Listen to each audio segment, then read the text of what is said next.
Hello, അപ്പോൾ ഇന്നത്തെ ഒരു വീഡിയോ എന്താണെന്ന് വെച്ച് കഴിഞ്ഞാൽ ഒരു 6-6.5 മാസം മുന്നേ എന്താ പറയുക, ഞാനൊരു വീഡിയോ ഇട്ടുണ്ടായിരുന്നു. പാപ്പൻ്റെ മോളുടെ എൻഗേജ്മെൻ്റ് ആണെന്നൊക്കെ പറഞ്ഞിട്ട്.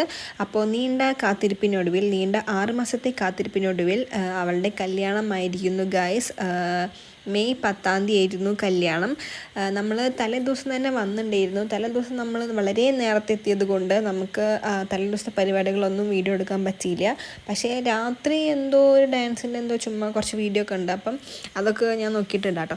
അപ്പം നമ്മൾ രാവിലെ എണീറ്റ് നല്ല സുന്ദരന്മാരൊക്കെ ആയിട്ട് താലികെട്ട് കാണാൻ വേണ്ടിയിട്ട് വീട്ടിലേക്ക് വന്നതാണ്. അങ്ങനെ താലികെട്ട് കഴിഞ്ഞു. മറ്റേ സാധനം പൂത്തിരി എന്തോ സംഭവം കത്തണൊക്കെ കണ്ടില്ല. അപ്പോൾ താലികെട്ടിൻ്റെ സമയത്തായിരുന്നു. അങ്ങനെ നമ്മൾ അവിടെ നിന്ന് താലികെട്ടൊക്കെ കണ്ടിട്ട് കുറച്ച് നേരം ഇരിക്കാമെന്ന് വിചാരിച്ചിട്ട് നമ്മൾ അമ്മേൻ്റെ അടുത്ത് വന്നിരുന്നു. ഇപ്പോൾ കണ്ടതാണ് എൻ്റെ അമ്മയും. അങ്ങനെ നമ്മൾ അവിടെ ഇരുന്ന് കുറച്ച് നേരം വർത്താനമൊക്കെ പറഞ്ഞിട്ട് ചെക്കൻ്റെയും പെണ്ണിൻ്റെ അടുത്ത് പോയിട്ട് ഫോട്ടോ എടുക്കണമല്ലോ കല്യാണത്തിന് പോയി കഴിഞ്ഞാൽ.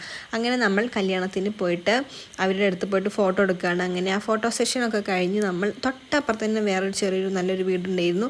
അപ്പോൾ നമ്മൾ ഫോട്ടോ ഒക്കെ എടുക്കാൻ വേണ്ടിയിട്ട് ആ വീട്ടിലേക്ക് വന്നു നോക്കിയപ്പോൾ അവിടെ ഉമ്മർത്ത് തന്നെ ഒരു മാവിൽ മാങ്ങ നിൽക്കണ്ടായിരുന്നു. അങ്ങനെ മാമൻ ഈ മഞ്ഞ ഷർട്ട് ഇട്ടില്ലേ, അതെൻ്റെ മാമനാണ്. സദ്യ കഴിക്കാൻ പോണതിനെ പറ്റി എന്താണ് താങ്കളുടെ അഭിപ്രായം? അങ്ങനെ അവിടെ നിന്ന് നമ്മൾ നല്ല അടിപൊളി സദ്യ കഴിക്കാൻ വേണ്ടിയിട്ട് പോവുകയാണ്. വീട്ടിൽ വെച്ചിട്ടായിരുന്നു കേട്ടോ കല്യാണം. അപ്പോൾ പെണ്ണിൻ്റെ വീട്ടിൽ മറ്റേ സ്റ്റേജും കാര്യങ്ങളൊക്കെ ഉണ്ടായിരുന്നു. കുറച്ച് അപ്പുറത്ത് തന്നെ ഇരുന്ന് ഫുഡ് കഴിക്കേണ്ട സ്ഥലം പന്തൽ. അങ്ങനെ നമ്മൾ അവിടേക്ക് നടന്നിട്ട് നല്ല അടിപൊളി ഗംഭീര സദ്യ കഴിക്കാൻ പോവാണ്. കണ്ടോ, അഭിപ്രായം പറയുന്നത് കണ്ടോ, സൂപ്പർ സദ്യ എന്ന്. അങ്ങനെ പരിപ്പ് പായസവും പാലട പായസവും ഉണ്ടായിരുന്നു. ഞാൻ പരിപ്പ് എനിക്ക് വലിയ താല്പര്യമില്ലാത്തതുകൊണ്ട് ഞാൻ പാലട പായസം കഴിച്ചു. അടിപൊളിയായിരുന്നു. അങ്ങനെ കല്യാണത്തിന് എന്താ പറയുക, പെണ്ണിറങ്ങുന്ന സമയമാണ് ഗൈസ്. എന്തോ ഗിഫ്റ്റൊക്കെ കൊടുക്കുന്നുണ്ട്. ഈ സംഭവം നമ്മളവിടെ ഇല്ല, പക്ഷെ ഞാൻ ആദ്യമായിട്ടാണ് കാണുന്നത്. അങ്ങനെ നമ്മൾ ഇതായിട്ടോ ഞങ്ങളെടുത്ത ഫോട്ടോസ് തന്നെ ഏട്ടനാണ്. അങ്ങനെ ഫോട്ടോ ഒക്കെ എടുത്ത് നമ്മൾ അടിപൊളിയായിട്ട് കല്യാണത്തിനൊക്കെ പോയി വന്നു ഗൈസ്. അപ്പോൾ അത്രയ്ക്കുള്ള വീഡിയോ. Okay, by.